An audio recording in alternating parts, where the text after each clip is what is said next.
अस्सलामु अलैकुम वरहमतुल्लाहि वबरकातुहू।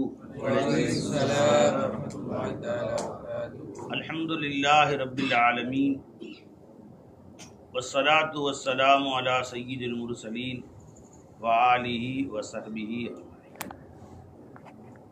கண்ணியத்திற்கும் மரியாதைக்கும் உரிய அல்லாஹ்வின் நல்லடியார்களே, இந்த இனிமையான காலை நேரத்தில் அல்லாஹ் தஆலா நம்ம எல்லாம் இங்கே சந்திப்பதற்கு ஒரு வாய்ப்பை உண்டாக்கி கொடுத்தார். அல்ஹம்துலில்லாஹ். அல்லாஹ் ஜல்ல ஷானஹு தஆலா அவனுடைய பொருத்தத்தை பெற்று வாழ்வதற்காக வேண்டியும் அல்லாஹ் தஆலா நமக்கு உத்தரவிட்டபடி நேர்மையான வழியில், ஹலாலான வழியில், ஆகுமான வழியில் பொருளீட்டுவதற்காக வேண்டியும், அவ்வாறு ஈட்டப்பட்ட பொருளை அல்லாஹ் தஆலா பிரியப்படக்கூடிய வழியில் செலவு செய்வதற்காக வேண்டியும் அல்லாஹ் நமக்கு தௌஃபீக் செய்வானாக. ஆமீன். ஹதீஸிலே வருகிறது, பெருமானா ஸல்லல்லாஹு அலைஹி வஸல்லம் அவர்கள் சொன்னார்கள், 5 கேள்விகள் கேட்கப்படும் வரையில் ஒரு மனிதனுடைய காலை கியாமத் நாளிலே அல்லாஹ் தஆலா மஹ்ஷருடைய வெளியில் இருந்தும் நகர்த்த விட மாட்டான். ஹத்தா யுஸ்அலு அன் ஹம்ஸின் லா யஸாலு கதமா இப்னி ஆதம், ஆதமுடைய மைந்தனின் பாதம் நகர்வதற்கு அல்லாஹ் விட மாட்டான். ஹத்தா யுஸ்அலு அன் ஹம்ஸின், 5 விஷயங்களை பற்றி அவரிடத்திலே கேட்டு அதற்குரிய பதிலை பெறும் வரையிலேயும் அல்லாஹ் தஆலா அவருடைய காலை நகர்த்தி விட மாட்டான் என்று சொன்னார்கள் ஸல்லல்லாஹு அலைஹி வஸல்லம். அந்த விஷயம் என்னவென்றால், அன் மாலிஹி ஃபீ மக்தஸப, அவன் தனது பொருளை, இப்னு மஸ்ஊத் ரலியல்லாஹு அன்ஹு ரிவாயத் செய்யக்கூடிய இந்த ஹதீஸ்,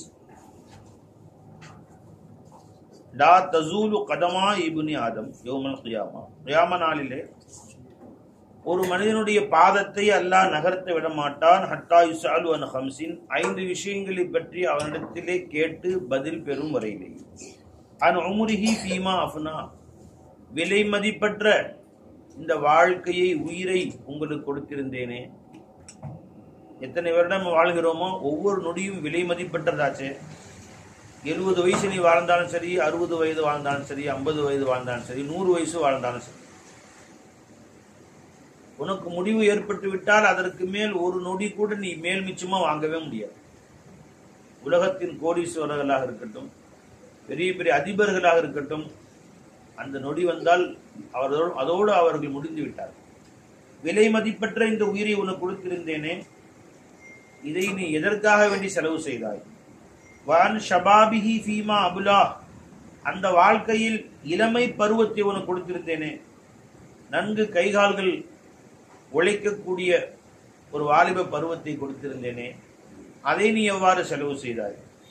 வஅன் மாலிஹி மின் ஐன இக்தஸபஹு, நீ வாழ்நாளிலே எந்த முறையிலே பொருளை ஈட்டினாய்?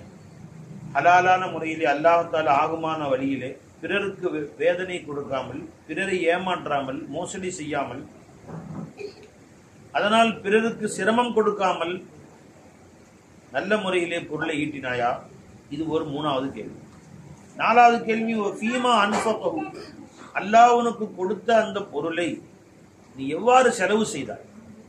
பொருள் ஈட்டுவது ஒரு பக்கம், சிலர் ஹலாலான முறையிலே ஆகுமான வழியிலே பொருளை ஈட்டுகிறார்.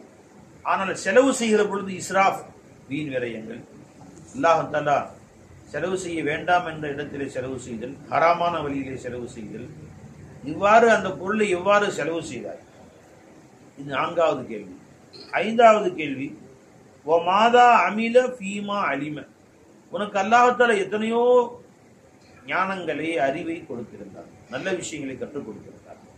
கற்றுக்கொண்டதின்படி நீ எந்த அளவுக்கு அமல் செய்தாய், எந்த அளவுக்கு அதை நீ பயன்படுத்தினாய் என்பதை பற்றியும் அல்லாஹ் அவனிடத்திலே கேட்பான் என்று நாயகம் ஸல்லல்லாஹு அலைஹி வஸல்லம் அவர்கள் சொன்னார்கள். திருமதி ஷரீஃபிலே ஹதீஸ்.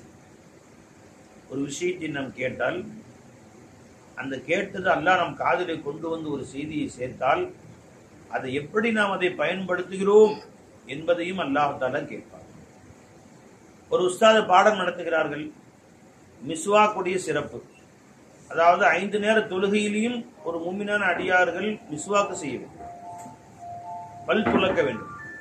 அது மிஸ்வாக் குச்சியை கொண்டு பல் துலக்கினாலும் சரி, அல்லது நவீன முறையில் பிரஷை கொண்டு பல் துலக்கினாலும் சரி, இரண்டும் இல்லாவிட்டால் விரலை கொண்டு பல் துலக்கினாலும் சரி, ஒரு நாளைக்கு 5 நேரம் பல் துலக்க வேண்டும் என்று மார்க்கம் நமக்கு இன்றைக்கல்ல 1500 வருஷங்களுக்கு முன்பு சொல்லிவிட்டது.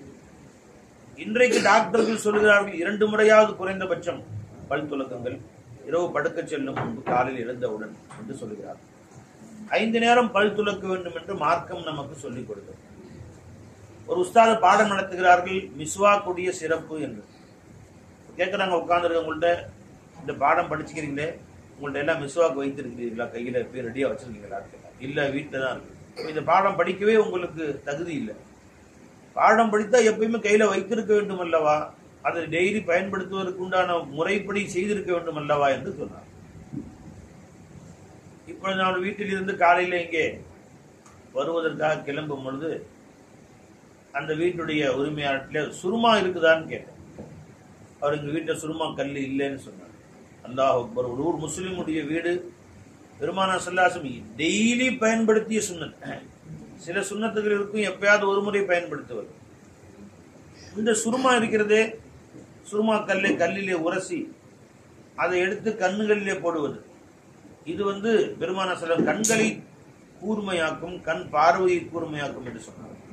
இது ரசூலுல்லாஹி ஸல்லல்லாஹு அலைஹி வஸல்லம் அவர்கள் டெய்லி பயன்படுத்திய சுன்னத். டெய்லி இரவிலே சுருமா போட்டு படுப்பார்.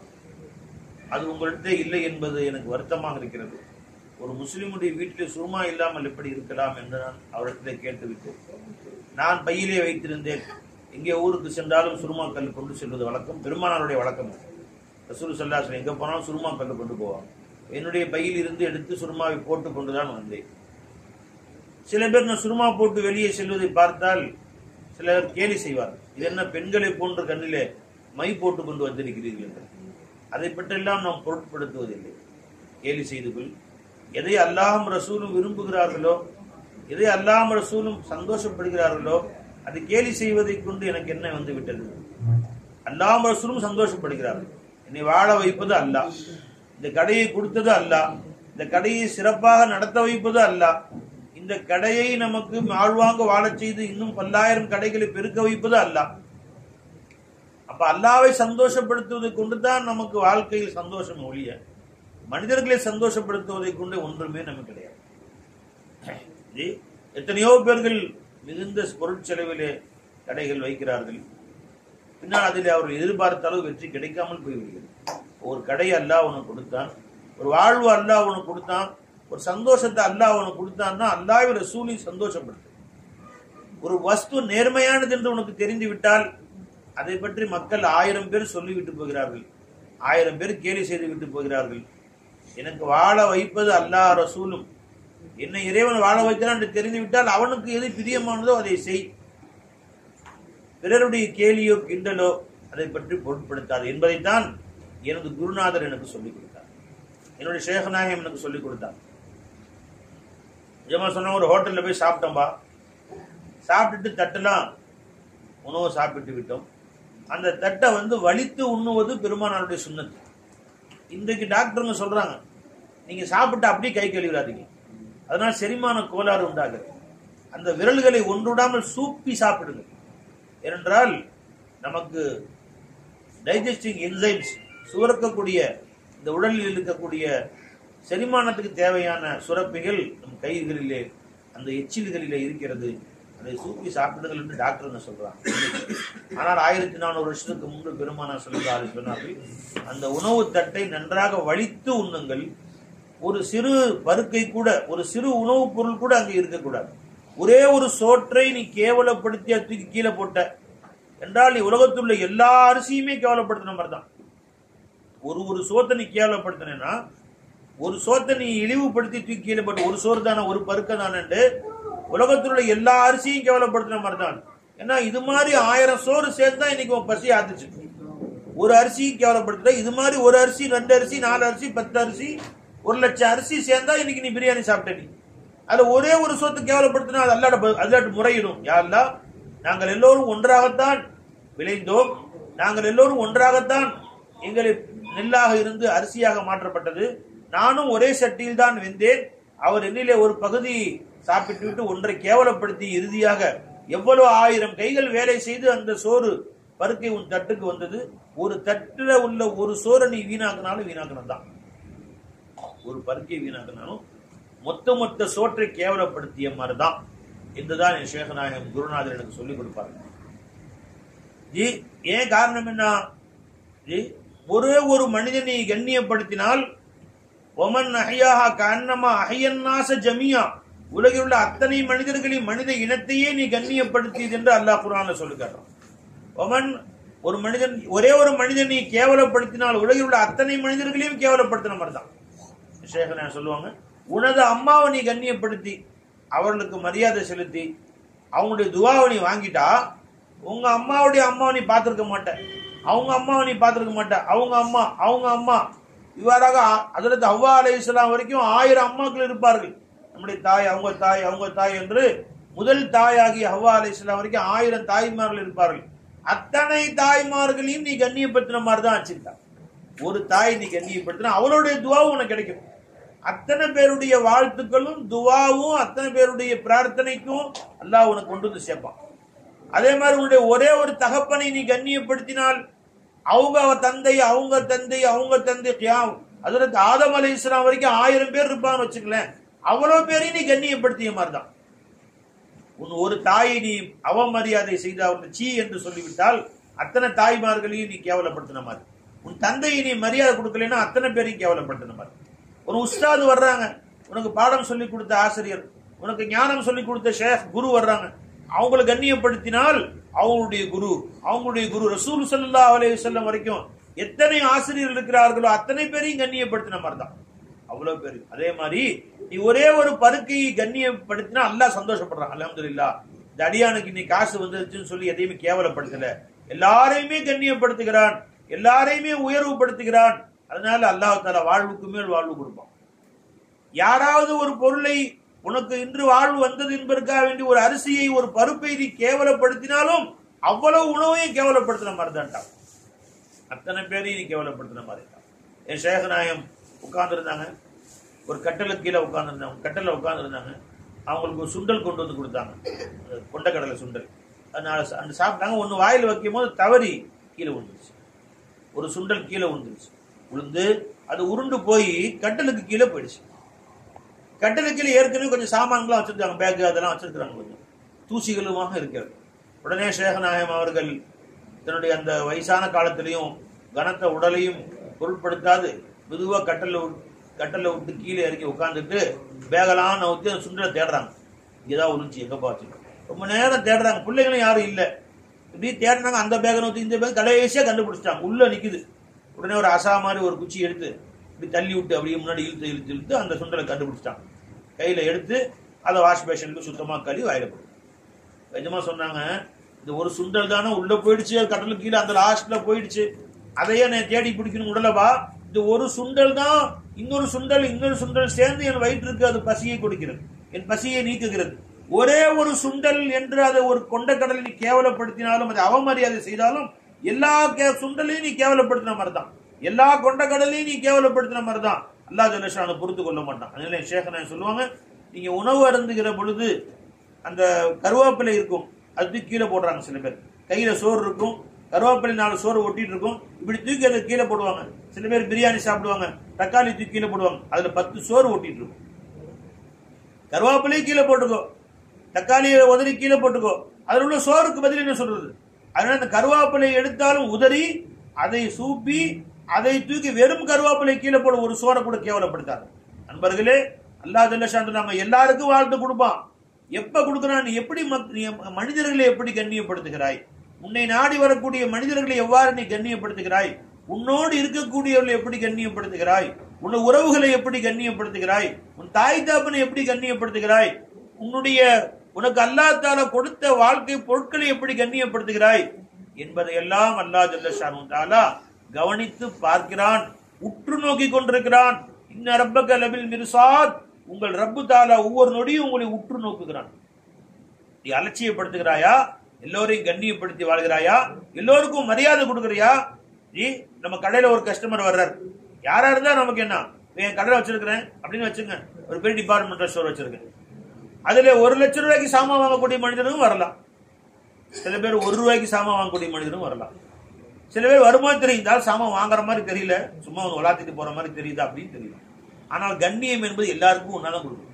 தெரியுது அந்த ஆள் வர்றாருல, அவர் என்ன செய்ய போறாரு, அவர் ஒன்னும் சாமான் வாங்க மாட்டாரு, இழுத்து போடுவார், அதை கொண்டு வந்து இதே விசாரிப்பார், சென்று விடுவார். அந்த மாதிரி பல தடவை வந்திருக்காரு தெரிந்தாலும் வாங்க வாங்க, முகமலர்ச்சியோடு கண்ணியத்தோடு அவர் வரவேற்று, தண்ணி குடிக்கிறீங்களா, கண்ணியப்படுத்தி வரவேற்று அமைச்சர். அவருடைய குணம் அவருக்கு, நம்ம குணம் நமக்கு. இது எதுக்கு உனக்கு உதவும்? அப்படி அல்ல. ஒரு மனிதரை நீ கண்ணியப்படுத்தினால் இவர் சந்தோஷப்பட்டாரோ படவில்லையோ அல்லாஹ் சந்தோஷப்பட்டார், அல்லாஹ் மகிழ்ச்சி அடைகிறான், அல்லாஹ் உனக்கு உதவி செய்ய தயாராகிறான். நீ நினைக்கிற அவரால் என்ன நடக்க போகுதுன்னு சொல்லி, என்ன நடக்கலாம், இப்போ சாமான் வாங்காம போயிடலாம். ஆனா அவர் போறாரு, அவர் முதலாளி கிட்ட போறாரு, எங்க போயிட்டு வந்தேன்னு கேட்டாரு, இந்த மாதிரி இங்க போயிட்டு வந்தேன், எதுவும் சாமான் வாங்கலையா, வாங்கல, ஆனா ரொம்ப பர்ஃபெக்டான நல்ல பிள்ளைகள், ரொம்ப மரியாதையா நடந்துக்கிறாங்க அப்படின்னு அவர் 4 பேர் சொல்லலாம். அவங்க அப்படியா, நாளைக்கு போறோம் போனா அவர் 1 லட்சம் சரக்கு வாங்கலாம். நீ அவரு போய் யாரு சொன்னாரோ அவர் 1 லட்சம் சரக்கு வாங்கலாம். அதனால நீ மனிதர்களை காசு பணங்களை வைத்தோ அவருடைய ஆடைகளை வைத்தோ தராதரங்கள் பிரிக்காதே. எல்லோரையுமே கண்ணியப்படும், எல்லோருமே மரியாதை செலுத்து, எல்லோருக்கும் செய்ய வேண்டிய மரியாதை செலுத்து, எல்லாரிடத்திலும் பணிவாக நடந்து கொள் என்பதை என்னுடைய ஷேகநாயகன் கட்டுப்படுத்திருக்கிறார். வீட்டிற்கு சென்றோம், நீ எவ்வளவுதான் வெளியில உனக்கு மரியாதை குறைவு ஏற்பட்டு அதனால உன் மனசு கஷ்டப்பட்டு வீட்டுக்கு போனாலும் கூட இத சப்ஜெக்ட் அதோட வெளியில வீட்டுக்குள்ள கால் வைக்கும் போது எப்படி வெளியிலே நம்முடைய ஷூ செருப்புகளை கழற்றி வைத்து விட்டு உள்ளே சென்றுக்கிறோமோ அது மாதிரி வெளியில ஏற்பட்ட பாதிப்புகள் மனசை அப்படியே கழட்டி வச்சுட்டு உள்ள போகணும். உள்ள போனா முகமலர்ச்சியோடு நம்முடைய மனைவி பிள்ளைகளை நம்ம குடும்பத்தாரை சந்தோஷமாக பார்க்க வேண்டும், மகிழ்ச்சியாக பார்க்க வேண்டும். நம்முடைய கவலைகள் வெளியிலே நம்முடைய உள்ளே செல்கிற பொழுது அந்த நமக்காக காத்து கொண்டிருக்கிறார்கள், அவரிடத்திலே தனிப்பட்ட முறையில் அன்பு செலுத்த வேண்டும். இது அல்லாஹ் விரும்பப்படுறான். எந்த ஒரு கணவர் வீட்டை விட்டு வெளியே செல்கிற பொழுது முகமலர்ச்சியோடு வெளியே செல்கிறாரோ, திரும்ப வரும்பொழுது மனைவி முகமலர்ச்சியோடு பார்க்கிறாரோ, அந்த கணவன் மனைவியை பார்த்து அல்லாஹ் சந்தோஷப்படுகிறார் என்று பெருமானார் ஸல்லல்லாஹு அலைஹி வஸல்லம் சொல்லி காட்டுகிறார். அல்லாஹ் ஆனந்தப்படுறான். நண்பர்களே, நமது கவலைகள் நமக்கு முகமலர்ச்சியோடு பார்ப்பதும் நீ கோடி ரூபாய் தர்மம் செய்வதை விட மேலான. பெருமானார் சொன்னாங்க ஸல்லல்லாஹு அலைஹி வஸல்லம் சொல்லி காட்டினார்கள், வஅன் தல்கா அஹாக பிவஜ்ஹின் தலிகின், நீ டெய்லி 100 ரூபாய் தர்மம் செய்யணும் அவசியம் இல்லை. உன்னை நோக்கி வரக்கூடியவர்களை முகமலர்ச்சியோடு இன்முகத்தோடு அப்படியே அன்போ பாசமா பார்த்து அவர்களிடத்திலே நீ சிரிப்போடு அவர்களை வரவேற்கிறாயே. தலிகின் சொன்னா சந்தோஷத்தோடு, மகிழ்ச்சி, நீ வந்ததை கொண்டு அவர்கள் மகிழ்ச்சி அடையணும். அதாவது அவர்கள் வந்ததை கண்டு நீ மகிழ்ச்சி அடைவதாக உன் முகத்திலே காட்டிக்கொள்ள வேண்டும். இதுக்கு பேர் வஜ்ஹின் தலிகின் சொல்றது. அப்படி நீ செய்வதும் மிகப்பெரிய தர்மம் என்றார்கள் ஸல்லல்லாஹு அலைஹி வஸல்லம். இன்னும் எந்த அளவுக்கு சொன்னாங்க ஸல்லல்லாஹு அலைஹி வஸல்லம், ஒரு இந்த மாதிரி இடத்துல உட்கார்ந்து இருக்கிறீங்க, ஒரு மீட்டிங்ல உட்கார்ந்து இருக்கிறீங்க, ஃபுல் ஆயிடுச்சு. இப்ப இங்க 10 சேர் போட்டுருந்தோம், ஃபுல் ஆயிடுச்சு. இப்போ ஒருத்தர் வர்றாரு, அவர் எங்கேயா உட்காந்து இடம் இருக்கான்னு பாக்குறது, ஒரு சேர் கூட காலி இல்லை. நீங்க பாட்டுக்கு திரும்ப பார்க்காம உட்கார்ந்து, இது நம்முடைய புத்தி. நம்ம சேர் இல்ல, சேர் இருந்தா உட்காருன்னு சொல்லலாம், சேர் இல்ல, அவர் யாரோ என்னுடைய அண்ணனாக தம்பியாவோ இருந்தால் என் முதலாளி வந்திருக்காருன்னு சொன்னா நான் எந்திரிச்சு கூட உட்காருங்கன்னு சொல்லலாம், அல்லது சொந்தக்காரன் வந்தா கூட உட்காருங்கன்னு சொல்லலாம், முதல்ல ஏற்கனவே பழக்கமானவனும் சொல்லலாம். அவர் யாருனே தெரியல, நான் பாட்டு உட்காந்து கல்யாண மண்டபமா இருக்கட்டும் அவர் மீட்டிங் பேசாம உட்காந்துருப்போம். அப்படி சொல்லவில்லை பெருமானார் சொன்னார். அவர் யாராவது ஒரு மனுஷன் தானே அவரும் என்ன எதிர்பார்ப்பார், நான் செல்லுகிற இடத்தில் எனக்கு ஒரு கண்ணியம் கிடைக்க வேண்டும் என்று எல்லாரும் எதிர்பார்ப்பாங்கல்ல. ஒரு இடத்துக்கு போட்டோம், ஒரு மீட்டிங் போனோம், ஒரு இடத்துக்கு போனோம், கல்யாணத்துக்கு போனோம், 4 பேர் என்ன அங்க சோறு திங்கிறதுக்காண்டி போல வாங்க என்று என்னை மகிழ்ச்சியோடு ஒருத்தர் அழைக்க வேண்டும் என்று அவருக்கும் ஒரு இடத்துல ஆசை இருக்குமா இல்லையா? அந்த மரியாதை கொடுங்க. அவர் வருகிறார் என்று சொன்னால் வாங்கண்ணே, சேர் இல்லையா உட்காருங்களாண்ணே, ஒரு வார்த்தை கேள்வி என்ன குறைஞ்சு போயிருது. யாரா இருந்தா நமக்கு என்ன உட்காருங்க, நான் இங்க உட்காருங்க, நான் எந்திரிக்கிறேன், இல்ல தம்பி நான் உட்காரு தம்பி, முடிஞ்சு போச்சு. அல்லாஹ் தஆலா உன்னை கண்ணியப்படுத்த ஆரம்பிச்சிருவான். பெருமானார் பழக்கம் அது. ரசூலுல்லாஹி ஸல்லல்லாஹு அலைஹி வஸல்லம் பள்ளிவாசல்ல உட்கார்ந்து இருப்பாங்க, அதுலயே ஒரு 50 பேர் உட்காரக்கூடிய சின்ன இடமா இருக்கும். ஏற்கனவே ஒரு 10 பேர் எக்ஸ்ட்ரா பேர் உட்காந்து 60 பேர் உட்கார்ந்து இருப்பாங்க, ஃபுல்லா இருக்கும். இப்ப நமக்கே தெரியும் எக்ஸ்ட்ரா ஒரு நபர் வந்தால் உட்கார இடம் இருக்காது, சின்ன இடமும் இல்ல, நெருக்கி உட்கார்ந்து இருக்கும் போது.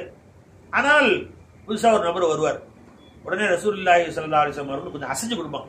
அண்ணன் வந்துட்டாங்க, கொஞ்சமாவது அசைஞ்சு நீ என்ன அசைஞ்சாலும் இடம் கிடைக்காவிட்டாலும் அவருக்கு ஒரு மரியாதை, அவருக்கு ஒரு கண்ணியம். அண்ணா வாங்க உட்காருங்க அப்படி கொஞ்சம் அசைஞ்சு கொடுப்பாங்க. அசைந்து பெரும்பாலும் அசைத்து கொடுப்பார்கள். கொடுத்து அவர் வந்ததுக்கு நான் மரியாதை செலுத்தினோம்.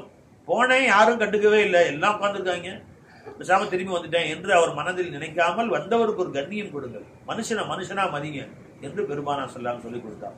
இதெல்லாம் சின்ன விஷயம் நினைக்கிறோம் நண்பர்களே. இதெல்லாம் சின்ன விஷயம் இல்லை, இது வாழ்க்கையை மாற்றக்கூடிய விஷயம். பாருங்க அல்லாஹ் சொல்றான், வைதா கீல லக்கும் தஃபஸ்ஸஹு ஃபில் மஜாலிஸ்.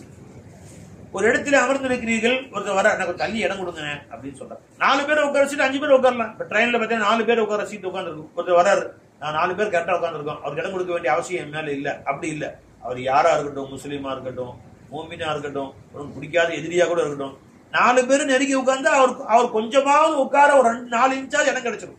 அந்த அளவுக்கு நெருக்கி உட்காந்து உட்காருங்கன்னு சொன்னா என்ன குறைஞ்சு போயிருப்பது?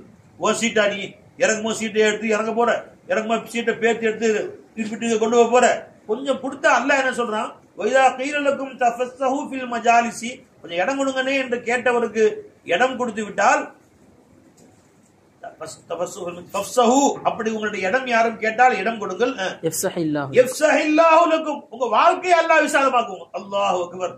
நீ கொடுத்தது இடம், அது உங்க அப்பா வீட்டு காசு கிடையாது, அவன் போட்டிருக்க சீட்ல, கவர்மெண்ட் போட்டிருக்க சீட்ல கொஞ்சம் இடம் கொடுத்த, உன் வாழ்க்கையே அல்லாஹ் விசாலமாக்குவேன்னு சொல்லிட்டான்.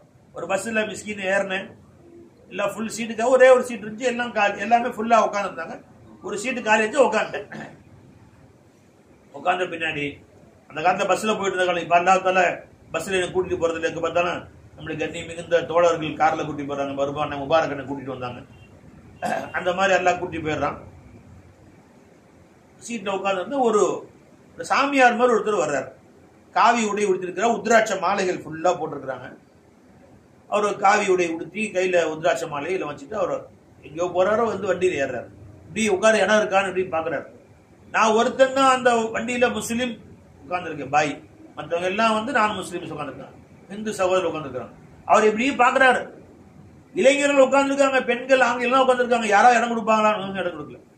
நான் எதை திரும்பி பார்த்தேன், பின்னாடி இருக்கிற போது திரும்பி பார்த்தேன், அவர் நிற்கிற வயதானவர், நரைத்த முடி, நரைத்த தாடி, உத்ராட்ச மாலை, காவி உடை. அவரை பார்த்தவனும் டக்குன்னு எந்திரிச்சிட்டேன். அண்ணா பெரியவங்கள வாங்க இங்க உட்காருங்க அப்படின்னு. இல்ல சாமி நீங்களே உட்காருங்கன்றாரு. சாமி நீங்க தான் உட்காரணும், வாங்க, என்னே வயதில் மூத்தவன் நிக்க, நான் அப்படியே உட்கார்ந்து, வாங்க சாமி உட்காருங்க அப்படியே உட்கார வச்சுட்டேன். உட்கார வச்சா அவங்களுக்கு தான் வந்து மற்றவர்கள் பத்தி யோசிக்க வேண்டியதெல்லாம் இல்லையா. அங்க உட்கார்ந்த ஒரு மனுஷன் கீழே இறங்குற வரையிலையும் ஒரு 15 நிமிஷம் இருக்கும், எனக்காக வேண்டி வாழ்த்திக்கிட்டே வர, சத்தமா எனக்கு வெக்கமா போயிடுச்சு. அந்த அளவுக்கு, ஐயா நல்லா இருப்பீங்க நீங்க, கடவுளே கடவுள் உருவத்துல நீங்க வந்திருக்கிறீங்க, நீங்க 100 வயசு நல்லா இருப்பீங்க, எங்க போனாலும் உங்க ஆண்டவன் கண்ணியம் கொடுப்பாரு, எங்க போனாலும் நல்லா இருப்பீங்க நீங்க. மத்தவங்களுக்கு வெக்கமா போயிடுச்சு அதை பார்த்துட்டு. என்னடா அது, வந்தது சாமியாரு, இந்து சாமியாரு, நாமெல்லாம் உட்கார்ந்து இருக்கிறோம், ஒரு பாய் எழுச்சி இடம் கொடுத்தாரு. அந்த வந்த மனுஷன் கீழே இறங்குற வரைக்கும், அடுத்த 15 நிமிஷம் வரைக்கும் என்னை வாழ்த்திக்கிட்டே வராரு. ஐயா நீங்க கடவுளுங்க ஐயா, உங்க உருவத்துல கடவுள் தாயா வந்திருக்கிறாரு, நீங்க எங்க போனாலும் நல்லா இருப்பீங்க ஐயா, நீங்க எது தொட்டாலும் நல்லா இருக்கும் ஐயா. எனக்கு வெக்கமா, கொஞ்சம் வாய மூட மாட்டாரா அந்த மனுஷன் அப்படின்னு வெக்கமா போயிடுச்சு. எல்லா பஸ்ஸும் திரும்பி பாக்குறாரு. அவரு பாட்டுக்கு எதையுமே கண்டுக்கல, வாழ்த்திக்கிட்டே வர்றாரு அடுத்த ஸ்டேஷன் இறங்குற வரைக்கும். அப்ப தெரிஞ்சிச்சு, இப்ப இவர் என்ன சாதாரண ஒரு மனுஷன், இவர் துவா செஞ்சு கபூலா போதா? இவர் அப்படி இல்ல, இவரு வந்து ஆண்டவன்ட்டு எனக்கா வாழ்த்தியது அது நிறைவேற போதா? இல்ல. பெருமானார் சொன்னார் ஸல்லல்லாஹு அலைஹி வஸல்லம், ஒரு அடிபட்ட நாய்க்கு மருந்து கொடுத்தீங்க, ஒரு பசித்த நாய்க்கு தண்ணி கொடுத்தீங்க, அது என்ன துவாவா செய்யும்? யாரெல்லாம் தண்ணி கொடுத்தாரு, இவருக்கு நீண்ட வயசை கொடு அப்படி கேட்கவா செய்யும்? தண்ணி கொடுத்தீங்களா, தண்ணி உள்ள போய் வயிறு நிமிந்துச்சு இல்ல, அந்த குடல் துவா செய்யும் உனக்கு, அந்த குடல் உனக்கு துவா செய்யும். உன் வாழ்க்கையில பசி இல்லாம தாகம் இல்லாம எல்லாம் வச்சிருப்பான். பெருமானார் சொன்னாங்க ஸல்லல்லாஹு அலைஹி வஸல்லம், ஒரு பொம்பளை தெருவில் போயிட்டு இருந்துச்சுமா, ஒரு தண்ணிக்கு தாகம் எடுத்த ஒரு நாய்க்கு தண்ணி ஊத்திச்சு, ஒரு கிணத்துல இருந்து தண்ணி எடுத்து, அதன் காரணமாக அந்த ஒரே ஒரு அமல் காரணமாக அல்லாஹ் சொர்க்கத்தை கொடுத்துட்டான் அந்த பெண்ணுக்குன்னு சொன்னாங்க. தொழுகல, நோன்பு வைக்கல, ஜகாத்து கொடுக்கல, ஹஜ்ஜுக்கு போல, வேற காரியம்லாம் செய்யல, ஒரே ஒரு காரியத்துக்கு அல்லாஹ் ஜல்ல ஷானு தஆலா சொர்க்கத்துல இடம் கொடுத்தான்னு சொன்னாங்க. அது மாதிரி நாம மனிதர்களை மனிதர்களாக பார்க்க வேண்டும் என்ற எண்ணம் நமக்கு இருக்கும். நீங்களா நிக்கிறது எனக்கு மனசு ரொம்ப கஷ்டமா இருக்கண்ணே, நீங்களா நிக்கிறீங்களே, இடம் இல்லையா? நீங்க உட்காருங்க, ஏதாவது உட்காருங்க. ஒரு கடைக்கு போயிருந்தேன், இந்த மாதிரி ஒரு பெரிய ஒரு கடை, ஜவுளி கடை, ஒரு ஓனர், அவங்க செக்ஷனா வச்சிருந்தாங்க. 5-6 செக்ஷன் இருந்துச்சு. அங்க போனா இந்த மாதிரி ஒவ்வொரு செக்ஷன்லயும் பாத்தீங்கன்னா 5 பேர் 6 பேர் நிக்கிறாங்க. உட்காரதுக்கு ஸ்டூல் கொடுங்கன்னு கேட்டோம், இல்லைங்க எங்கேயுமே ஸ்டூல் இல்ல. அப்ப நான் கேட்டேன், காலையில் சாயந்தரம் நீங்க என்ன செய்யுங்க, நின்று தான் இருப்போம். அப்ப இது வந்து மனுஷன் தன்மையா இல்லைன்னு, அவர் ஓன சத்தம் போட்ட உடனே எல்லாரும் சூழ் வாங்கி போட்டுறேன்ட்டார். இது என்ன மனுஷ தன்மையே இல்லையே. கஸ்டமர் வர்றாங்க, யாராவது வர்றாங்க, அவங்க நிக்கிறாங்க, சரிதான், நின்று வியாபாரத்தை கவனிக்கிறாங்க, அவங்க டியூட்டி அது, தொழில் அது, செய்யறாங்க. கஸ்டமர் யாரும் இல்லை, இப்ப நின்று உட்கார ஸ்டூடியோ எங்க கீழே உட்காருவாங்களா? அவங்க எங்கதான் உட்காருவாங்க? ஒரு மனுஷன் தன்மை வேணா அவனுக்கு. உடனே 24 மணி நிக்கிறோம், நிப்பியா நீ நிப்பையா? ஓனர் என்ற ஒரு காரணத்துக்காக வேண்டி மரியாதை இல்லாம இடத்துல நீ அப்படி நான் வெக்கப்படுறது யாரோட இருந்தாலும் சரிதான். புரிஞ்சுங்களா? யாரு முன்னாடி யாரையும் தப்ப சொல்றது வெக்கப்படுறதே கிடையாது. உடனே வாங்க சொல்லிடுறேன், எல்லாத்துக்கும் ஸ்கூல் போடு, 5 பேரும் 5 ஸ்கூல் இருக்கணும். புரிஞ்சுங்களா? அவங்க டியூட்டி புரிஞ்சு 10 நேரத்தில் உட்காந்துட்டு எனக்கு என்ன குறைஞ்சு போச்சு உங்களுக்காக வேண்டி. கால் அப்படி நின்று காலையில இருந்து சாயந்தரம் காலிட்டு வெறிக்கோஸ் வெயில் வரணும் உனக்கு, அப்படியே நரம்புகள்லாம் புடைச்சிக்கிட்டு சாவனவன் அப்படிலாம் நினைக்க கூடாது. ஆக மனிதர்களாகிய நாம் எல்லோரையும் கண்ணியப்படுத்த முதல்ல கத்துக்கணும். வசதி உள்ளவர்கள் என்றோ ஏழைகள் என்றோ பணக்காரனை பிரிச்சு பார்க்காத, அவர் ஆலிம் என்றோ ஜாஹில் என்றோ பிரிச்சு பார்க்காத. விளங்குங்களா? யாரா இருந்தாலும் சரி, நல்லவர்களோ உன்னை தேடி வரக்கூடிய அவரை கொண்டு எனக்கு என்ன பிரயோஜனம்? இந்த மனிதனை நான் கண்ணியப்படுத்தியின் காரணமாக, இந்த மனுஷனை நான் உயர்வுபடுத்தியின் காரணமாக எனக்கு என்ன கிடைச்சு போயிட போகுது என்றெல்லாம் யோசிக்காதீர்கள். விளங்குங்களா? கண்ணியப்படுத்துங்கள், உயர்வுபடுத்துங்கள், மரியாதை கொடுங்கள். அல்லாஹ் ஜல்ல செல்லும் இடமெல்லாம் நம்மளை கண்ணியப்படுத்துவோம் இன்ஷா அல்லாஹ் தாலா. அதே மாதிரி எல்லாத்திலையும் சொல்றது அப்படிதான். அல்லாஹ் தாலா உங்களுக்கு ஒரு வசதி வாய்ப்பை ஏற்படுத்தி கொடுத்தால் அதில் ஒரு பகுதியை நீங்கள் ஏழை மக்களுக்காக வேண்டி, முடியாதவர்களுக்காக வேண்டி, இயலாதவர்களுக்காக வேண்டி, தன்னால் சம்பாதித்துக் கொள்ள முடியாதவர்களுக்காக வேண்டி ஒதுக்கி கொள்ளு. ஒரு பகுதியை ஒதுக்கி வச்சு உனக்கு இன்னைக்கு ஒரு மாசத்துல ஒரு 10,000 வருமானம் வருது. நீங்க நினைக்கலாம் அது கோடி கோடியா சம்பாதிக்கிறவங்க இல்ல. உனக்கு இன்றைக்கு மாசம் 10,000 வருமானம் வருதா வந்து சொன்னாலும் அது 9,000 வீட்டு செலவுக்கு எடுத்துங்க. ஒரு 1000 ரூபாய் தனியா எடுத்து வச்சிருங்க. எதுக்காக வேண்டி? உங்களை சுற்றி வாழக்கூடிய அந்த 10,000 கூட வருமானம் இல்லாத ஏழைகளுக்காக வேண்டி கொடுப்பதற்கு ஒதுக்கி வைத்துக் கொள்ளுங்க. இன்னைக்கு உங்க 50,000 வருமானம் வருதா, ஒரு 5,000 எடுத்து வச்சிருங்க. எதுக்காக வேண்டி? உங்களை சுற்றி வாழக்கூடிய, வெளியில போய் கொடுக்க வேண்டிய அவசியம் இல்லை. உங்க பெற்றோர்கள், உங்க தாய் தந்தை, உங்க உறவுகள், உன் அண்ணன் தம்பி, உன் அக்கா தங்கச்சி, கஷ்டப்படக்கூடிய உன்னை சுற்றி வாழக்கூடிய உன் ஏழை மக்கள், உன்னை எடுத்து உன் வீட்டுக்கு எடுத்து வீட்டில் வாழக்கூடிய, குடிசை வீட்டில் வாழக்கூடியவர்கள், இப்படி எல்லோருக்கும் கொண்டு போய் அதை நீங்கள் பகிர்ந்து கொடுங்கள். அந்த ஒரு பகுதியை 10ல் 1 நீ கொடு. அல்லாஹ் தாலா இந்த பரக்கத்தில் அல்லாஹ் அவனுக்கு கொடுத்து அல்லாஹ் அதிகமாக்கிட்டு தான் போவான்னு குறைக்க மாட்டான். 10,000 20,000 ஆக்குவான், 20,000 அல்லாஹ் தாலா 30,000 ஆக்குவான். ஏன்னா அல்லாஹ் தாலாவுடைய பழக்கம் குர்ஆன் அல்லாஹ் சொல்லி காட்டுறான், இன்னல்லாஹ யுர்பி ஸதகாத் யம்ஹகுல்லாஹு ரிபா வ யுர்பி ஸதகாத். வட்டியை அல்லாஹ் அழித்தே தீருவான், தர்மத்தை அல்லாஹ் வளர்த்தியே தீருவான். அதாவது நீ எவ்வளவுதான் பெரிய ஆளா இருந்தாலும் வட்டி வாங்க ஆரம்பிச்சிட்ட, வட்டி கொடுக்க ஆரம்பிச்சிட்ட என்று சொன்னால் உன்னுடைய வருமானம் கரைஞ்சிடும். அப்படி ஒரு கட்டத்தில் பார்த்தா மேலே ஏறுற மாதிரி தெரியும், அங்க போய் பொத்துன்னு கீழே விழுந்துடும். அதல பாதாளத்துல கீழே தள்ளி மெதுவா மேலே ஏறுற மாதிரி தெரியும், மெதுவா கீழே இறங்காது, அங்க போய் கீழே தள்ளி விட்டுரும். மலை மேலே ஏறுற மாதிரி மேல போய் கீழே தள்ளி விட்டுற மாதிரி இல்லாம போயிடும். வட்டி உன்னை அழித்தே தீரும் என்று நம்மளை படைச்ச ரப்பு சொல்றான். ரிபா, வட்டி எல்லாம் அழித்தே தீருவான் என்று யாரும் பல பேர் சொல்லுவாங்க. அதற்கு குடும்பத்தில் கஷ்டமா இருக்கு, கடையெல்லாம் நடக்குது, வியாபாரம் நடக்குது, ஆனா குடும்பம் கஷ்டமா இருக்குன்னு சொல்லுவாங்க. நம்ம முதல் கேள்வி, வட்டி எது வாங்கியிருக்கிறியா? ஆமா, மாசம் 5,000 வட்டி கட்டுறேன். வட்டியை முதல்ல அடை. வட்டியை நீ கொடுத்தாலும் வாங்கினாலும் உங்க வாழ்க்கையில பரக்கத்து வரவே வராது. ஏன்னா அழிப்பேன்னு அல்லாஹ் சொல்லிட்டான். எப்படி நான் துவா செஞ்சு உன்னை காப்பாற்ற முடியும்?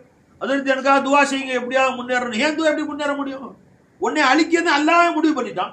எப்படியா நான் துவா செஞ்சு அப்படி மேல வருவோம்? நீ வரவே முடியாது. வரங்க செய்யலாம். அதனால வட்டி 1 ரூபா கூட வட்டி நீ கொடுக்க கூட வாங்க கூடாது. அந்த அளவுக்கு வாழ்க்கையை சரிப்படுத்து. அதுக்கு மேல அல்லாஹ் தஆலா வாழ்க்கையை வளர்ப்பான். யம்ஹகுல்லாஹு ரிபா, வட்டியை அல்லாஹ் அழித்தே தான் தீருவான். யுர்பி ஸதகாத், தர்மத்தை வளர்த்தே தீருவேன் அல்லாஹ் தஆலா. அப்படின்னா நீ 1 ரூபா கொடுத்தேன்னு சொன்ன அல்லாஹ் தஆலா கட்டாயமா உனக்கு எப்ப தேவையோ 10 ரூபா கொடுப்பான் அல்லாஹ் தஆலா. நீ 100 ரூபா கொடுத்தா அல்லாஹ் குறிச்சு வச்சுக்குவான் அல்லாஹ் தஆலா.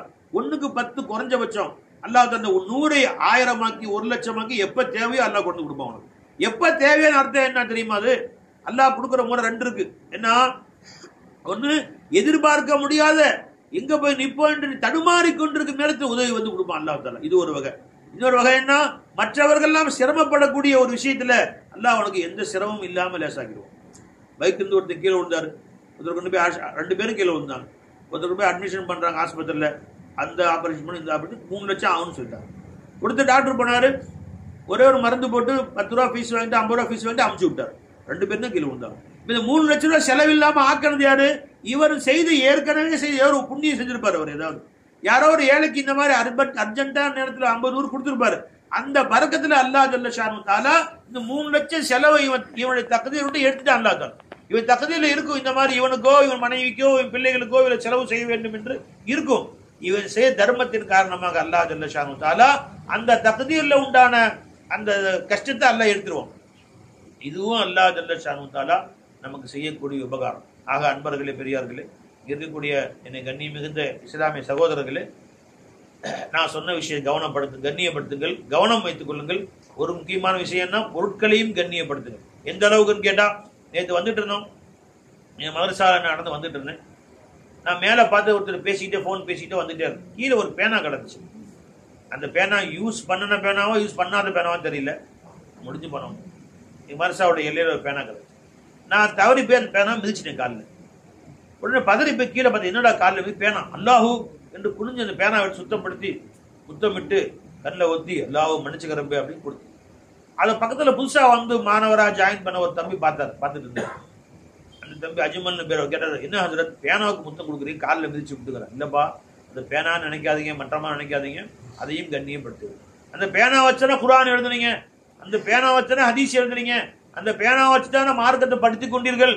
அல்லம பில் கலம், பேனா வைத்தான் உனக்கு நான் கற்றுக் கொடுத்தேன்னு அல்லாஹ் சொன்னானா இல்லையா? அந்த பேனாவையும் கண்ணியப்படுத்த வேண்டும். அது காலில் போட்டு மிதிக்க கூடாது. ஒவ்வொரு வஸ்துவையும் அதற்குரிய மரியாதையை கொடுத்து பாரு. இந்த உலகமே உனக்கு மரியாதை கொடுக்காரு. மரியாதை என்பது இருக்கு பாத்தீங்களா, அது மட்டும் நீ எப்படி கொடுக்குறியோ அப்படிதான் வரும். நீ எல்லாரையும் நல்லா கண்ணியப்படுத்தின விளைஞ்சுங்களா, தெருவில் போற பிச்சைக்காரனை கூட கேவலமா பேசுறது குர்ஆன் சொல்லுது. அவன் டெய்லி பிச்சை எடுக்க வர்றான், காசு தான் கொடு. இல்ல மனசுல ஐயா ஐயா நீ வேற இடத்த பாரு, நல்ல கவுலும் மஅரூஃப், நல்ல அழகான வார்த்தை சொல்லி ஐயா அடுத்த கடை பார்த்துங்க ஐயா, அடுத்த இடத்த பார்த்துங்க ஐயா. அவன் திரும்ப கத்திட்டு கிடக்குறான், சும்மா இருந்துக்கு 5 நிமிஷம் கத்துறாரு அவரு. அப்போ நீ பொறுமையை சோதிக்கிற மாதிரி நடந்துக்கிறாரு. அடுத்த இடத்த பாரு அப்படியே முகமளிச்சும் சொல்லி விட்டுற வேண்டியதுதான். அவன் திரும்ப திரும்ப நம்ம சங்கடப்படுத்துறாங்க, மனசு வருத்தப்பட்டோ அல்லது நீ கடுப்பாயி நீ எரிச்சலாகி போடா அறிவுட்ட முண்டோம் சொல்லிட்டே இருக்கல, வெளியே போடா வந்துட்டான் சொல்லிடாத. அல்லாஹ் சொல்றான் குர்ஆன்ல, அம்மா சாயில ஃபலா தன்ஹர், உன் வாசலை தேடி வந்து கேட்கக்கூடியவனை எந்த நிலையிலும் விரட்டாதே, மிரட்டாதே, துரத்தாதே. பிரியம் இருந்தா குடு, இல்லை என்றால் கண்ணியமான வார்த்தையில அமைச்சிரு, போயிட்டு வாங்கன்னு சொல்லி அவரை கூட கேவலப்படுத்த உரிமை கிடையாது. ஏன் யோசிச்சு பாரு, உன்னை அல்ல இங்க உட்கார வச்சு அவனை அங்க உட்கார வச்சது, தலைகீழ மாத்த எவ்வளவு நேரம் அல்லாவுக்கு? அவனை இங்க உட்கார வச்சு உன்னை தெருவில் நிக்க வைக்க எவ்வளவு நேரம் அல்லாவுக்கு? எவ்வளவு நேரம் ஆகும்? அதனால அதை யோசிச்சு பாரு. அல்லாஹ் குர்ஆனை சொல்லி காட்டுறான், வஅம்மா சாயில ஃபலா தன்ஹர் கௌலும் மஅரூஃபுன் வ மக்ஃபிரத்துன் கைரும் மின் ஸதகத்தி யத்பஉ அதா. ஒரு சில பேர் அவனை திட்டி வந்துட்டான், காலங்காத்தால கஸ்மாலம் அப்படின்ட்டு 50 ரூபா காசு எடுத்து கொடுத்து ஒரு திட்டு வேற திட்டி கொடுக்குறது. அல்லாஹ் சொல்றான், நீ கொடுக்காம நல்ல வார்த்தையை சொல்லி அனுப்பி விடுவது, கண்ணியமாக அனுப்பி விடுவது மேலானதா இருக்கும் ஒரு காசை கொடுத்து திட்டுறதை விட. கொடுத்து திட்டுவதை விட கொடுக்காம கண்ணியப்படுத்தி அமைச்சு வைக்கிறது மேலானது. அதனால உங்கள்ட்ட நான் தாழ்மையாக கேட்டுக்கொள்வது, மனிதர்களை கண்ணியப்படுத்துங்கள், வீட்டிலே தாய் தந்தையை கண்ணியப்படுத்துங்கள், மனைவியை கண்ணியப்படுத்துங்கள், உன் குழந்தைகளை கண்ணியப்படுத்துங்கள். அவன் திரும்ப எரிச்சு விட்டுற மாதிரி 4 வார்த்தை கேட்கறாங்க, குழந்தை உன்னுடைய பிள்ளைகள் கேட்கறாங்கன்னா கோச்சு கூடாது. அப்படியா கண்ணு திரும்ப திரும்ப சொல்லிக் கொடு. என்ன குறைஞ்சு போயிட போகுது? என்ன உன்ட்ட என்ன மிஸ் ஆயிருப்போது? என்ன குறைஞ்சு போயிட போகுது? வரைஞ்சுங்களா? ஒரு முறை மிஸ்கின் தொழுதுட்டு இருந்தேன், சஜிதால வந்து என் பேர பையன் 1 வயசு, அவன் தவழ்ந்துட்டு வந்து மேலே ஏறி உட்காந்துட்டான், கழுத்து மேலே ஏறி. 1 வயசு 1.5 வயசு குழந்தைமா கழுத்து மேலே ஏறி உட்காந்து. எனக்கு செம கடுப்பு, தொழுதுட்டு இருக்கோன்னு கூட தெரியாம வந்து கழுத்து மேலே ஏறி உட்காந்துட்டான் அப்படின்னு பயங்கர கடுப்பாகும். வரைஞ்சுங்களா? அப்படியே மெதுவா காலை பிடிச்சி இழுத்து கீழே அடிபடாத மாதிரி கீழே உட்கார வச்சாச்சு. தொழுவு முடிச்சாச்சு. இழுத்து ஒரு இழுத்து தொழுது முடிச்சோன்னே பையனை பார்க்கறது இல்லையா, தொழுகிறவங்க கூட இல்லாமல் முசல்ல இருந்து உட்காந்துருக்கான். தொழுகிற முசல்ல இருந்து உட்காந்துக்கிட்டு தொழு டிஸ்டர்ப் பண்ணிருக்கான் அப்படின்னு சத்தம் போடுறான். அப்புறமேல குர்ஆன் ஹதீஸ் எடுத்து பார்க்கும்போது ஒரு பெருமானார் ஸல்லல்லாஹு அலைஹி வஸல்லம் அவர்கள் தொழுது கொண்டு இருந்தார்கள். நம்ம தொழுகைங்க ரசூலுல்லாஹ் தொழுகிறோங்க. ஹுசைன் ரலியல்லாஹு வந்து பெருமான மேலே ஏறி உட்காந்துட்டாங்க. பெருமானார் அவங்களா விளையாண்டு சடைஞ்சு இறங்கி போற வரைக்கும் சஜா சுபான் ரபில் ஆலா சுபான் ரபில் ஆலா சொல்லிட்டே இருக்காங்க. 5 நிமிஷம் விளையாண்டுட்டு அதுக்கு மேலே அடுத்த விளையாட்டு வந்து சின்ன குழந்தை எவ்வளோ நேரம் விளையாடும், இறங்கி அடுத்த விளையாட்டுக்கு போற வரைக்கும் பெருமாள் சஜிதாலே இருந்தாங்க. கொஞ்சம் கூட அந்த குழந்தையை பெருமாள் கடிந்து கொள்ளவும் இல்லை, தள்ளி விடவும் இல்லை. அலைஞ்சுங்களா? பெருமாள் அமைதியா படுத்திருந்தாங்க. சுபான் ரபில் ஆலா சுபான் ரபில் ஆலா சுபான் ரபில் ஆலா அவரா இறங்கி போனா அல்லாஹ் அக்பர் எந்திரிச்சு உட்காந்து அல்லாஹ் அக்பர். நம்ம தொழுகை எந்த மூளைக்கு, நம்ம பெருமானாசன் தொழுகை எந்த மூளைக்கு, அவங்க யாரு நாம யாரு வரைஞ்சுங்களா? நம்ம தொழுகை வீணா போன தொழுகிறோம். நம்ம தொழுகை அல்லாஹ்வின் சிந்தனையே இல்லாம தொழுகிறோம். இதுல யார் டிஸ்டர்ப் பண்ணா கோபம் வருது. ரசூல் ஸல்லல்லாஹு அலைஹி வஸல்லம் அவ்வளவு உயர்ந்த பெருமானுடைய தொழுகை என்ன, அவர்கள் அமைதியா உட்கார்ந்துருந்தாங்க. எப்படி கண்ணியப்படுத்தினாங்க பாருங்க. அப்ப எல்லோரையும் மரியாதை செலுத்த கற்றுக்கொள்ளுங்கள். எந்த அளவுக்கு இன்னும் பெரியவங்க எழுதுறாங்க, வாசல்ல சப்பல் விட்டு உள்ள வந்துட்டீங்க, இந்த திரும்பி இருக்கு, திரும்ப வெளியே போறோம், வீட்டை விட்டு வெளியே போறோம், சப்பல் இப்படி டெவேஷன் இருக்கு, நீங்க காலுக்கு மாற்றுறதுக்கான சில பேர் இப்படி ஒரு உத ஒரு செருப்பை விட்ட உடனே அது 2-3 ரவுண்ட் அடிச்சு அப்படி நிற்கும். இதை ஒரு உத, அது 2 ரவுண்ட் நிற்கும், அப்படி காலில் மாட்டுறது. செருப்பை காலில் போட அனுமதி, உதைக்க அவனுக்கு அனுமதி இல்லைன்ட்டாங்க. அதையே உதைக்கிற செருப்பு இல்லாம நடந்து பாருங்க, தெருவில் போற கல்லு முள்ள என்ன பண்ணுது உடனே, படாத பாடு படுத்துது உடனே. அப்ப செருப்புக்கு ஒரு மரியாதை கொடுக்கணும்ட்டாங்க. என்ன செய்யணும், நீ செருப்பு எந்த டைரக்ஷன்ல இருக்கோ அந்த டைரக்ஷன் திரும்பி மாட்டிக்கு செருப்பு என்ன குறைஞ்சு போயிட போகுது. பெரியவர்கள் மரியாதை சொல்லி தர்றாங்க, செருப்பையும் மதிக்கணும். அது பழைய பிஞ்சு போன செருப்பா இருந்தாலும் சரிதான், அது எந்த டைரக்ஷன்ல இருக்கோ அந்த டைரக்ஷனுக்கு நீ திரும்பி காலில் மாட்டி, இந்த காலில் ஒரு இந்த பக்கம் திரும்பி இந்த காலில் மாட்டிக்கோ, அந்த திரும்பி அந்த பக்கம் மாட்டிக்கோ, அதையும் எட்டி உதைக்காதேன்ட்டாங்க. அனைத்து வஸ்துக்களையும் கண்ணியப்படுத்த பிறகு, ஏன்னா சர்வகோடி சிருஷ்டிகளையும் அல்லாஹ் தாங்க இருக்கிறான். நீ எந்த ரப்ப வணங்குறையோ, எந்த ரப்ப கண்ணியப்படுத்துறையோ, எந்த ரப்ப தொழுகிறையோ, எந்த இறைவனை நீ பாராட்டுகிறோ, எந்த இறைவனை கடவுள் காமி கும்பிடுறையோ, கோயில போய் கும்பிட அந்த கடவுள் எங்க இருக்கிறான், எல்லா வஸ்துலையும் இருக்கிறான். அல்லாஹ் சொல்றான், அல்லாஹ் ஜல்ல ஷானு தஆலா வஹுவ மஅக்கும் ஐனமா குன்தும், எங்கிருந்த பொழுதும் உன்னோட நான் இருக்கிறேன், நல்லா இருக்கிறான். அல்லாஹ் அர்ஷ்ல மட்டும் வானத்துல மட்டும் இல்ல, வானத்திலும் பூமியிலும் அனைத்து வஸ்துக்களும் இன்னஹு பிகுல்லி ஷைஇன் முஹீத், ஒவ்வொரு வஸ்துவையும் நான் சூழ்ந்திருக்கிறேன் அல்லாஹ் ஜல்ல ஷானு தஆலா. அனைத்து வஸ்துக்களையும் அல்லாஹ்வோட சேர்த்து பாரு. பேனாவிலையும் அல்லாஹ் இருக்கிறான், பென்சில்லையும் அல்லாஹ் இருக்கிறான், உன் தலையில போட்டிருக்க தொப்பிலையும் நீ போட்டிருக்க சட்டையிலையும் அல்லாஹ் ஜல்ல ஷானு இருக்கிறான், வரக்கூடிய மனிதர்களையும் மௌலா இருக்கிறான். அல்லாஹ்வோடு சேர்த்து பாரு, கண்ணியப்படுத்து. நீ எந்த அளவுக்கு உலகத்தை கண்ணியப்படுத்துகிறாயோ, மற்றவர்களை கண்ணியப்படுத்துகிறாயோ, அந்த வஸ்துக்கெல்லாம் உன்னை கண்ணியப்படுத்த ஆரம்பிக்கும், உன்னை மரியாதை செலுத்த ஆரம்பிக்கும், தானாக மரியாதை செலுத்தும். எந்த அளவுக்கு மரியாதை செலுத்தும், நீ நடந்து போகக்கூடிய மண் உன்னை கண்ணியப்படுத்தும், நீ கால் வைக்கக்கூடிய கல் மண்ணு உன்னை கண்ணியப்படுத்தும். கண்ணியம் என்பது, மரியாதை என்பது எப்படி நம்ம கொடுக்கிறோமோ அப்படிதான் திரும்ப வாபஸ் ஆகிடும். நீ அலட்சியமா கருதுனா உன்னை துனியா உலகம் அலட்சியப்படுத்தும். நீ மனிதர்களை கேவலமா பார்த்தா உலகம் உன்னை கேவலப்படுத்தும்.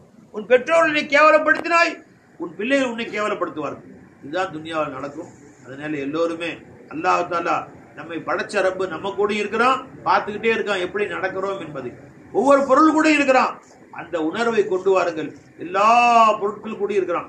முதலாளி இருக்கிறார், அவர் பார்த்து கொண்டு இருப்பார், அவர் எடுத்து போயிடுவார். ஆனா அல்லாஹ் பார்த்துட்டு இருக்கான். இந்த ரப்புக்கு மிர்சாத் என்று சொல்றான். உன்னை இறைவன் கண்காணித்துக் கொண்டே இருக்கிறான், இறைவன் கண்காணித்துக் கொண்டே, இறைவன் பார்த்து கொண்டே இருக்கிறான். ₹1 கணக்கு வழக்கிலே நீ மோசடி செய்தாலும் இறைவன் பார்த்துட்டு தான் இருக்கான்.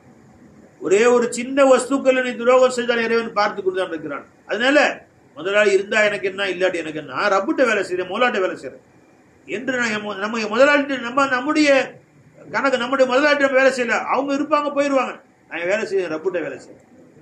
ஹஜ்ரத் இப்னு உமர் ரலியல்லாஹு தஆலா அன்ஹு அவர்கள் ரசூலுல்லாஹ்வுடைய பிரியமான சஹாபி, அவங்க ஒரு பாலைவனத்தில் இப்படி போறாங்க.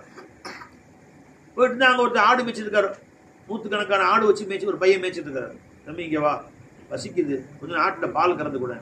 ஐயா நீ கேட்கறது ரொம்ப சந்தோஷம், ஆனா இந்த ஆடு என்னது இல்லை, எங்க முதலாளி உடையது, அவருடைய அனுமதி இல்லாமல் நான் ஒரு பால் கறக்கவும் முடியாது, ஒரு ஆட்டை விற்கவும் முடியாது, செய்ய முடியாது, ஒண்ணுமே செய்ய முடியாதுப்பா அப்படின்னு சொல்லிட்டான். இப்போ முதலாளி பார்த்துட்டா இருக்காரு. முதலாளி பார்க்குற அல்லாஹ் பார்க்குறான்ல. முதலாளி காட்டுக்கு வரப்போறது இல்லை, இங்கே வரப்போறதே வந்ததே இல்லை, திரும்பி வரப்போறது இல்லை, நான் தான் மேய்ச்சி கொண்டு போய் உள்ள கட்டுவேன். ஆனாலும் அவனுடைய ரப்பு பார்த்துட்டு இருக்கிறான்ல, நான் எடுக்க முடியாது அவர். இது கேட்டோன்னு ஐநல்லா, அல்லாஹ் எங்க போயிட்டான், இறைவன் எங்க போயிட்டான் அப்படின்னு கேட்டார் அவர். இது கேட்டோன்னு இப்னு உமர் ரலியல்லாஹு ஆச்சரியம் தாங்க முடியல. இந்த சின்ன வயசுல இவருக்கு இவ்வளவு பெரிய ஒரு பக்குவமா என்று சொல்லி அவர்கள் ஐநல்லா ஐநல்லா ஐநல்லா, எங்கே இறைவன், எங்கே இறைவன், அந்த பையன் சொன்ன வார்த்தையை திரும்ப திரும்ப சொல்லிக்கிட்டே வர்றாங்க. நேரா வீட்டுக்கு வந்தாங்க. வந்துட்டு அந்த பையன் அந்த ஆடு யாருப்பா ஓனர் விசாரிச்சாங்க, இவர் தான். நேரம் அவர்கிட்ட போனோம். உங்க அந்த பையன் இருக்கிறாரு, ரொம்ப எனக்கு பிடிச்சி போச்சு, ரொம்ப மரியாதைக்குரிய பையனா இருக்கிறார், ஒழுக்கமுள்ள பையனா இருக்கிறார், உங்க அடிமைன்னு சொன்னாங்க. ஆமா, அவர் எனக்கு நீங்க விலை கொடுத்துருங்க, அல்லாஹ் நீங்க யாரை வேணா கேளுங்க, என் 10-15 அடிமை இருக்கிறாங்க, வாங்கிக்க, அவரை நான் கொடுக்க முடியாது அப்படின்ட்டா. எனக்கு அவர் தான் வேணும், நீ பெரியவங்க கேட்கறீங்க கொடுத்துட்றேன் அப்படின்னு சொல்லி அவர் விலைக்கு வித்துட்டார். அவரை இவ்வளோ காசு கொடுத்து அந்த அடிமைகள் விற்பாங்க, விற்பனை வாங்குதல் இருக்கும். 1 லட்ச ரூபா காசு கொடுத்து வாங்கிட்டான். வாங்கிட்டு சொன்னாங்க அந்த ஆடுலாம் எத்தனை ஆடு இருக்கு, 1000 100 200 ஆடு இருக்கு, அது எவ்வளோ மொத்த வேலை, இவ்வளோ காசு, அதையும் எனக்கு கொடுத்துருங்க. அதையும் வாங்கிட்டான். அதையும் நேராக வந்தாங்க அந்த அடிமை. தம்பி உன்னை காசு கொடுத்து நான் வாங்கிட்டேன்ப்பா, பாரக்கல்லா ஒரு வியாபாரத்தை அல்லாஹ் பரக்கத் செய்வானாக அவர் சொன்னார். அப்ப உன்னை உரிமை விட்டேன்பா நான், அல்ஹம்துலில்லாஹ் ஜஸாக்கல்லா, அல்லாஹ் தஆலா உங்களுக்கு நற்கூலி கொடுப்பானாக. தம்பி இந்த அத்தனை ஆடையும் வாங்கிட்டேன்பா, அல்ஹம்துலில்லாஹ் அதையும் உனக்கு கொடுத்துட்டேன்பா, பாரக்கல்லா அல்ஹம்துலில்லாஹ். அப்ப அவரையும் உரிமை விட்டு அந்த ஆட்டையும் வாங்கி கொடுத்துட்டாங்க. அப்ப அல்லாஹ் தஆலாவுக்கு தக்வா செய்தால், நாம செய்யக்கூடிய தக்வாவை நான் பயபக்தியாக நடந்து கொண்டதை உலகத்துல யாரும் பார்க்கல, அல்லாஹ் பார்க்கிறான். அதற்குரிய கூலி அல்லாஹ் ஜல்ல ஷானஹு தஆலா கொடுத்தே தீர்வான். இவ்வுலகிலும் கொடுப்பான், மறு உலகிலும் கொடுப்பான். ஒரே ஒரு கதையை சொல்லி முடிச்சுக்கிறேன். ஒரே ஒரு கதை சொல்லாமா? ஹஜ்ரத் உமர் கத்தாப் ரலியல்லாஹு அன்ஹு, நீங்க கேள்விப்பட்டிருப்பீங்க, இந்த இடத்துல ஞாபகம் வந்து சொல்லி கேட்டுங்க. உமர் ரலியல்லாஹு தஆலா அன்ஹு இரவு நேரத்தில் அவங்க அரசரா இருந்தாங்க இல்லையா, கலீஃபாவா இருந்தாங்க. இரவு நேரத்தில் அப்படியே போவாங்க, யாரு கஷ்டப்படுறாங்களா யாருக்காவது உதவி செய்யலான்னு போவாங்க. ஒரு நாள் போனாங்க, ஒரு செவுத்து ஒரு வீட்டில் லைட்டா அந்த சிம்னி விளக்கு எரியுது, உள்ள பேச்சுது கேட்குது. என்ன காது வச்சு கேட்டாங்க, கதவு கிட்டாங்க, உள்ள கேட்குது. ஒரு அம்மாவும் மகளும் பேசிக்கிறாங்க. மக சொல்றா, அம்மா சொல்றாங்க, மாட்டுல பால் கறந்தேம்மா, தண்ணி கலந்து கொண்டு போய் கொடு, ஏன்னா 1 லிட்டர் பால் தான் கறக்குது, அது பத்தாது, நம்ம 1 லிட்டர் வித்தா இவ்வளவு 50 ரூபா 60 காசு வரும், பத்தாது, தண்ணி கலந்து 1.5 லிட்டர் ஆகி 100 ரூபா காசு வரும், நாளைக்கு நல்லா சாப்பிடலாம் நாமன்னு சொல்லு. அந்த பாப்பா சொல்லுது, வயசு புள்ள வீட்டுல இருக்கு. அந்த புள்ள சொல்லுது, அம்மா நம்ம தப்பாச்சேம்மா, அரசர் உத்தரவு போட்டிருக்காருல்ல, பால்ல தண்ணி கலக்கூடாது உத்தரவு போட்டிருக்காரு, உமர் நாயகம் உத்தரவு போட்டிருக்கிறாங்க இல்லையா, செய்யக்கூடாது இல்லம்மா. உமர் பார்த்துட்டா இருக்கிறாரு, நீ ஊத்துமா நீ அப்படிங்குது. அப்போ அந்த அம்மா அந்த புள்ள சொல்லுது, உமர் பார்க்கட்டு, உமருடைய அல்லாஹ் பார்க்கறான்ல, உமருடைய அல்லாஹ் பார்க்கத்தானே செய்யறான், உமருடைய இறைவன் பார்க்கத்தானே செய்யறான், எப்படி இப்போ ஊத்துறதுன்னு கேட்டான். அந்த அம்மா பதிலே பேசல. இதை உமர் நாயகம் கேட்டாங்க, அந்த கதவை நோட் பண்ணிட்டாங்க, இந்த கதவு தான் சொல்லி போயிட்டாங்க. மறுநாள் காலையில உமர் ரலியல்லாஹு தஆலா அவர்கள் ஆளை விட்டு அந்த வீட்டுல இருந்து 2 பேரையும் கூட்டிட்டு வர சொன்னாங்க. 2 பேரையும் கூட்டிட்டு வர சொல்லி விசாரிச்சாங்க, என்ன நடந்துச்சுன்னு கேட்டாங்க. நைட் என்ன நடந்துச்சு, நைட் தண்ணி ஊத்த சொன்னீங்களா நீங்க? அந்த மாதிரி பயந்து போய் சொல்லுது, ஆமா நான் ஊத்த சொன்னேன், மக ஊத்த மாட்டேன்னு சொல்லிருச்சு. அப்ப இதான் நீ 2 பேரும் பேசி நான் கேட்டுக்கொண்டிருந்தேன், அல்லாஹ்வுடைய அச்சம் எந்த உள்ளத்தில் இருக்கிறதோ வாழ்நாளெல்லாம் அவர்கள் மகிழ்ச்சியாகத்தான் வாழ்வார்கள். ஆகவே நீங்கள் அந்த பிள்ளையை என் மகனுக்கு நீங்கள் கொடுக்க வேண்டும், திருமணம் முடிச்சுக்கிறேன்னு கேட்டாங்க. ராஜாவுடைய பிள்ளைக்கு, கலீஃபாவுடைய பிள்ளைக்கு, அந்த குடிசை வீட்டில் வாழக்கூடிய மகளை, அந்த தக்வா உள்ள பிள்ளை எனக்கு மருமகளா ஏற்றுக்கொள்ள ஆசைப்படுகிறேன்னாங்க. கல்யாணம் முடிச்சு வச்சாங்க. அவர்களுக்கு அல்லாஹ் தஆலா நிறைய அவுலியாக்களை, நிறைய இறைநேசர்களை அல்லாஹ் தஆலா பிள்ளைகளாக கொடுத்தான். அது உமர் பின் அப்துல் அசீஸ் என்கிற மாபெரும் மன்னரும் கூட அவங்க பிள்ளையா தான் பிறந்தாங்க. அப்ப அன்பர்களே, தக்வாவை கற்றுக் கொடுங்கள், அல்லாஹை பயப்படுங்கள், அல்லாஹ் நம்ம கூட இருக்கான உணர்வோடு வாழுங்கள். அல்லாஹ் நம்ம எல்லோருக்கும் தௌஃபீக் செய்வானாக. இந்த கடையை அல்லாஹ் பரக்கத்தான கடையாக்கி வைப்பானாக. அல்லாஹ் நம்மளை சம்பாதிக்க அல்லாஹ் தௌஃபீக் செய்வானாக. அல்லாஹ் நம்மளை செலவு செய்ய அல்லாஹ் தௌஃபீக் செய்வானாக. இன்னும் இது போன்று பல நாடுகளிலே அல்லாஹ் தஆலா அவர் கிளைகளை திறக்க தௌஃபீக் செய்வானாக. எல்லா நாடுகளுக்கும் சென்று லா இலாஹா இல்லல்லாஹ் சேவை செய்ய அல்லாஹ் தௌஃபீக் செய்வானாக. வாழும் காலமெல்லாம் அல்லாஹை பயந்து, அல்லாஹ்வுடைய அருளோடு வாழ்ந்து, அல்லாஹ்வுடைய அருளை பெற்றவர்களாக மறுமையினால் அல்லாஹ்வையும் ரசூலையும் சந்திக்க அல்லாஹ் நம்ம எல்லோருக்கும் தௌஃபீக் செய்வானாக. அஸ்ஸலாமு அலைக்கும் வரஹ்மத்துல்லாஹி தஆலா வபரகாத்துஹு.